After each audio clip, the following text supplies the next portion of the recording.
Welcome to another episode of Real Women, where we talk about the real issues facing the modern day Catholic woman and how we can navigate this life with grace and purpose. My name is Hosking. And I'm Karen Doyle, and you are watching Real Women.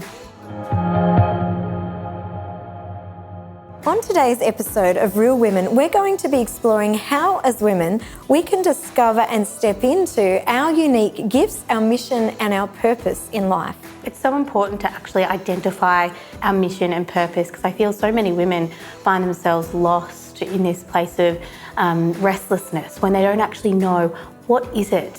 What am I meant to be doing in this life? Absolutely. And we're actually called to make something beautiful with our lives. John Paul II beautifully says we're called to create a masterpiece with God. And when we see our lives as a masterpiece and we see ourselves as co-creators with the Lord, I don't know, that changes something for me in terms of how I live my life and how I use my gifts to honour and serve God and contribute. Yeah, that's so true. Once we really identify who we are, we'll come back to that as a daughter of God. That is crucial to actually the playing out of our purpose and mission.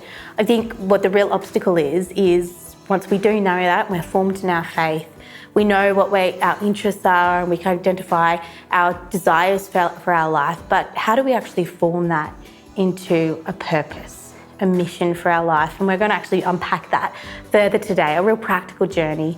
And to help us unpack that further, we're going to be talking with Joy Adan.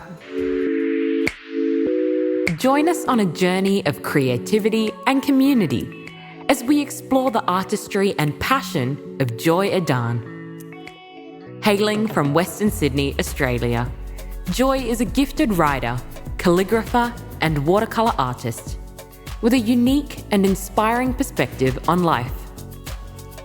As the proud owner of Finding Joy, Joy Adan brings her creativity to the forefront, hosting workshops and providing handmade gifts and resources to help support a sense of community, connection, and positive mental well-being. In addition to her artistic pursuits, Joy is a devoted wife and mother of 2 boys. She shares her insights and experiences with Catholic women in the Diocese of Parramatta as a co-host of the At the Well podcast and live events. Welcome, Joy. Hi, nice to be here. So good to have you, Joy. I'm excited. Very excited for this conversation. This is something that all 3 of us are incredibly passionate about helping and walking alongside women to really discover their gifts, purpose and mission. Yeah, to come alive. Yeah, absolutely. I'm wondering if you'll share with us a little bit about your background and your story. Sure. Well, the journey started a very long time ago. I pinpoint the moments even when I was a kid. I grew up in a big Catholic Filipino family. We moved to Australia when I was just 3, and I have 4 incredible older sisters, all of whom are very intelligent, very talented. And I remember growing up and always being compared to them. You know, it was great being a sister and being in a big family, but you know, everywhere I went, I was, you must be so-and-so's sister, or you know, you must be so-and-so's daughter. And it was okay, but it was also really hard because I constantly felt like I was trying to live up to somebody else's version of what success looked like. And I struggled a lot with that when I was in high school, trying to work out where I belonged, what I'm supposed to do when I grow up. And I remember even the day I had to pick my first year, like my uni degree, I was like, I don't know what I want to do. Okay, could I be this? Could I be this? I'm just going to pick this. And what did you pick? I ended up picking media law. Okay. And You sound concerned. It did not work out well. I got into my second year of law and realised you really have to be committed to finish a law degree, and I was not committed because I couldn't see myself being a lawyer, and so I dropped out of that part, finished the media part, loved the media part. I did multimedia production, but even then after that I thought, I don't know how to make a living out of this. And part of it was because my parents, because of what they had been through to get us to where we were, they were so committed to making sure we were stable, financially okay. That was their dream for us, and I completely understand why. But they were constantly telling me, you can't be a writer, you can't do creative stuff, that's not a real job. And so I thought, okay, I'll park that, I'll go do other things. And I would say probably really successful in the other things I pursued in my professional career. But through my 20s, even into my 30s, I was working and there was something missing. I just felt it. And I thought, this isn't this isn't right. Like, other people seem to be finding fulfillment, but for me, there was something really missing. And it all came to a head after my second son was born. And I remember he was a few months old, we were in the car, and there was a specific episode while I was driving where I just couldn't stop crying. And there was no particular incident or anything that happened before that would make me feel so sad. And eventually I ended up going to counselling, to therapy, because it became clear that I was experiencing postnatal depression. And as part of my time with my counsellor, we were talking about the things that were affecting me, that were making me feel like I just wasn't enough. I was struggling with finding out where I truly belonged and what I was meant to be doing with my life. And it was a really challenging thing to say out loud and to work through. But I realised in that time, as I was revisiting all those old wounds and having to uncover them and working through that process of healing from them, that really ignited a fire in me to make sure that that prayer that I was taking to God, that prayer that was just me saying, God, who am I? Why did you make me? What do you want me to do with my life? You've given me a lot. What do I do with it? That question, I wanted to just live out the answer to that question and help other women live out the answer to that question. Joy, can you share with us a little bit about how the Lord used that brokenness to, I guess, reveal your mission?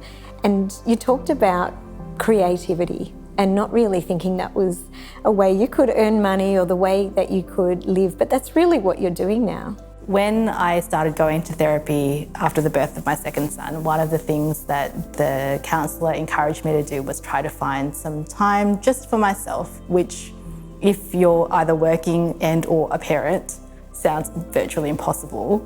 And she said, even if it's just 5 minutes, it is 5 minutes, and what I want you to do with that 5 minutes or 15 minutes or whatever it is to create something, but make it just for you. And so I sat there thinking, what on earth is she talking about? She said, you know, if you enjoy cooking, cook something, but don't cook it as a function of feeding your family. Go and, you know, learn a new recipe. Or, you know, if you like gardening, go and garden. You know, if you enjoy like getting physical and doing a sport, do it for the, you know, pure joy of it, not necessarily to get anything out of it. And she said, can you identify something that you enjoy? And I'm like, oh, so many things that I haven't done in so long. And one of the things that happened to pop up at that time was an online lettering course, an online brush calligraphy course. And I had always loved, like I said, writing, just expressing myself creatively through colour. I decided, okay, I'm gonna do the course and devote 5 minutes a day or however long I need to do this course. And I started to letter, and I started to use like brush pens or paint brushes to letter different either quotes from scripture or, you know, songs that were making me happy at the time. And it just became this daily practice of mine of, usually when the kids were put to bed, I would just sit and then, you know, start to think of pray about what I want to write, and then learn how to letter that word or that verse. Beautiful. And that then turned into people, like I started posting it on social media, that's what I was doing. And that then turned into saying, oh, you know, would you make something for me? Wow. And then that snowballed over time, and that became my business. But now you're running classes as well. Yeah, that's true. Yeah, I do. So it's amazing, isn't it? Yeah. That journey. That's fabulous. I think that's interesting how you respond. You starting to use your gifts and then seeing the response. Yeah. And I think you talk about you're a creative and you're in the creative space, but there's other creative ways that God calls us to use our gifts. I feel like all our gifts are creative in nature, but not necessarily in the creative industry, in the arts. Yes. Yeah, you know, there's so many different ways, and I think it really puts a spotlight on that we are all so unique. Like, God created us uniquely for a purpose. We can't all be entrepreneurs. We can't all be creatives. I mean, can you imagine a world full of creatives? Right? I think we probably really would functionally will get done because we're all creative. But we need people who are organised, who are doing the daily tasks, who are doing perhaps what we might perceive as menial work, but they have a particular gift in that of being organised and on task and getting things done. I think it's really beautiful when you see that real array of gifts being used in the world. Have you seen that in your work or in your, I know you're a workshop facilitator. How are you seeing that in workshops and actually seeing that array of gifts? It's one of my biggest joys to run workshops, because then I can allow people to realise that even though the workshop might be about lettering or doing something creatively, it's not actually about that at all. It is actually about identifying what your specific strengths are and how you can use your creative muscle in whatever form it is that you're doing in your life, whether it is parenting or your professional work, whether you happen to be an auditor or a lawyer, or you're working in sales or you're working in admin, whatever it is that you are actually called to be creative in some aspect. You might be creating business plans, you might be creating Excel spreadsheets, you might be creating a strategic plan for your entire business. Home, or like a beautiful family. Absolutely. You know, you might be creating an entire plan around your family life. You know, there are in every capacity we are called to create. And one of the things I share in my workshops is that we are all designed deliberately. So your skills, your temperament, the things that you just naturally enjoy, and the things that you don't actually enjoy and are not your strengths, God knew that from the start. He didn't make a mistake.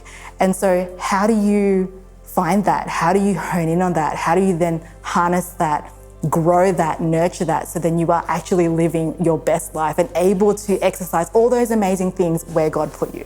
One thing I'd love to do is just ask you, how can women who are really struggling, like they don't know their gifts, they don't know what they actually have to offer, because we can't actually step into a purpose or a mission if we don't know what we have to offer.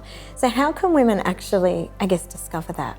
Well, I can tell you how I did it, but it's certainly not the way every woman's going to do it. And I can tell you what worked for me. And what the first thing is to take it to prayer. And I was quite deliberate in my prayer time. I sat there, I journaled, and I know you encourage women to do that in the Genius Masterclass. For me, journaling and writing things down has always been my way of processing things, but I was very deliberate in how I was journaling and what I was taking to God. And I have also always been interested in learning about myself and what makes me tick. And so I've been very lucky in that different employers have allowed me to do different personality tests to help me figure out what my strengths might be at work. And so whether it's, you know, my HBDI brain profile or my Gallup strengths or Clifton strengths, every time I was able to do one of those tests, it helped me realize, okay, these are the things I'm really good at, and these are the things that I'm not so good at. And it's either I might have to dial up that weakness, or, you know, develop that skill, or it may be that, you know, I make sure that the jobs I take on are actually more in line with the things I'm really good at, and because that's where I'm going to be the most productive and the most effective. One of the things I did quite recently was through the Sienna Institute, and it was the charisms test, and even just learning what the charisms were and what God uses the charisms for. And so there are all these tools available. I know you also do this through your masterclass too, helping women understand identify, you know, what has God given you in your life. I know that you're a mum of two, but you also work. Yeah. How do you manage all of that together and using your gifts and now in the survival mode? Do you feel like you've moved on from that at the moment? I think what's changed for me is that I'm much more intentional with my time. Yeah. So a big lesson that I learned very early on in my career is how bad burnout can be. Yeah. But from that I learned everyone has 24 hours in their day. No one has any more, no one has any less. And that time belongs to me, and if I want it to be, I can ask it to belong to God. And so if everything I'm doing in each of those minutes is for God, then it's going to be time well spent. Yeah. So for me, you know, my days are, there's never the same kind of day. You know, it's going from school lunches and school drop-off to meetings and then sometimes doing, you know, a creative commission and then meeting somebody else to do another workshop, and it's just every day is different. But what I am very grateful for is that in each of those days, I can do a sense check when I start to feel a bit overwhelmed, or even if I'm feeling a bit underwhelmed, I'm like, I don't want to do this because this isn't fun. I don't want to fold the laundry. I don't know anyone who likes folding laundry. Yeah. But I can think, okay, what of the things in my day can I do so that at the end of it, I know I've done everything I can for God. Yeah. And that's probably how I'd say I manage my day. It's the shortcut version. How can women actually start to reignite, I guess, the dreams in their heart if they've been stolen or snuffed out? I really think women need permission to dream. And and a reminder that it's a necessary part of being able to grow and thrive. Because when you're not dreaming, you're stagnant. Yes. You know, you're thinking, oh, this is it. And then that's when you get that feeling of, oh, is this it? Is something missing?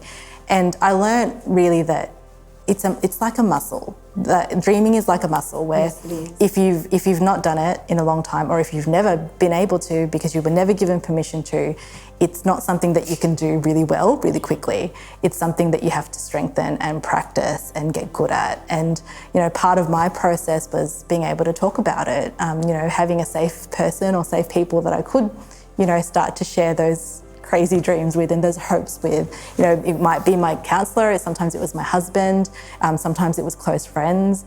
And that ability to just start sharing those desires in the heart that God plants as a seed, that gave me so much freedom and so much hope. And because I was then able to share it, once I shared it, I was like, oh, I can act on this. I can start taking steps to do this. And from then, you give it to God, and God will take that, just like he took that little boy's lunch, and he will make a miracle of it. Yeah, so beautiful. I find women are really good at giving other women permission to dream and thrive. Are there any people in your life, maybe perhaps people in the scriptures or saints, that you look to and set to give you permission to dream? I think for me, definitely my husband is one of them, because he's my life partner. We're a team, and I'm so grateful that I have married someone who understands that, you know, my success is his success and vice versa. I know for some women that's hard because they don't necessarily have that in their partner. And there are definitely women in my community and my friends who, thankfully, when I share something with them, they say, Joy, that's amazing, go for it. And it's taken a lot to refine that, you know, group of people around me to make sure that I am surrounding myself with people who build me up. And that's something I've been very intentional with, actually, in my life. We're now going to ask Joy some burning questions that we know that many of you will have for Joy around this topic of finding our gifts and purpose. So we've got some questions for you, and we need some really quick answers, things that come to your top of your head straight away. No pressure. Yeah, I'll try. Have you ever dropped a dream or let a dream go because of your current season? Oh, absolutely. And I remember when I was a mother, realizing my priority right now is my children and my family, and those big dreams of, you know, being a writer, being creative. I said, okay, I need to shelve those for now. I didn't let go of it fully though. I think I put it on a shelf, hit pause, and I said, God, you tell me when I pick that up again. So tell me another one. Why do women actually stop dreaming in life? I think the rat race and all the pressure of responsibilities. And I don't think it's just women either. I think all of us, to some extent, stop because we get focused on what just needs to be done. And then when we get called to dream, we think, oh, that's too hard, it's too big. How do I even begin? Where do I go with that? And that's why we've got to think of it as a muscle, that it's just something you just start with. Start small, start exercising it, and as you practice it, you get better and it just gets easier. So Joy, there are many layers to our vocation, or we've spoken about today. What's the most important to you? Oh, that's a trick question. They're all important. Yeah. But I'm a wife, I'm a mother. They are my priority. But I could not live those vocations fully without my personal vocation too. And I think because I'm spending time exploring that, that's given me even more energy to fulfill all layers of it. So if you could have your life over, would you change anything? No. I know that God has a purpose for everything. And even though he would never will our suffering, he can take our moments of darkness and our suffering and use it to transform ourselves and our hearts, lead it back to him, and then transform the lives of others. Fantastic. Well, Joy, thank you so much for joining us. Thank you. It's been such a wonderful discussion today, and really life-giving, hasn't it? Yeah. And really giving me permission again to relook at my gifts. Beautiful. Yeah. Thank you. Thank you. Well, that brings us to the end of this episode where we've explored what it means to dream, how to discover our unique mission and our gifts. In Ephesians, we read that we are actually created to exist for the praise of his glory. So everything we do, from discovering our gifts to actually activating those and living them out, we're always keeping in mind that we are doing this to bring glory to God, that everything we do, who we are and how we live our life, is to reveal something of Him here on earth. Thank you for joining us in this episode. We're really excited to see you next week.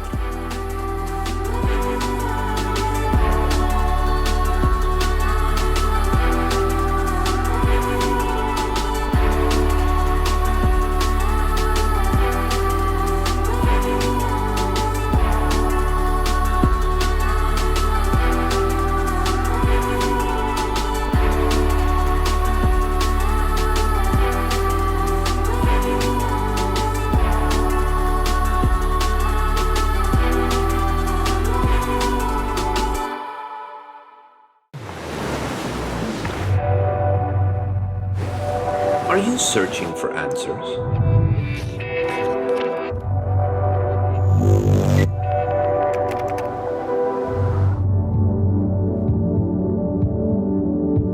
Discover your true identity. Stay tuned to Shalom World.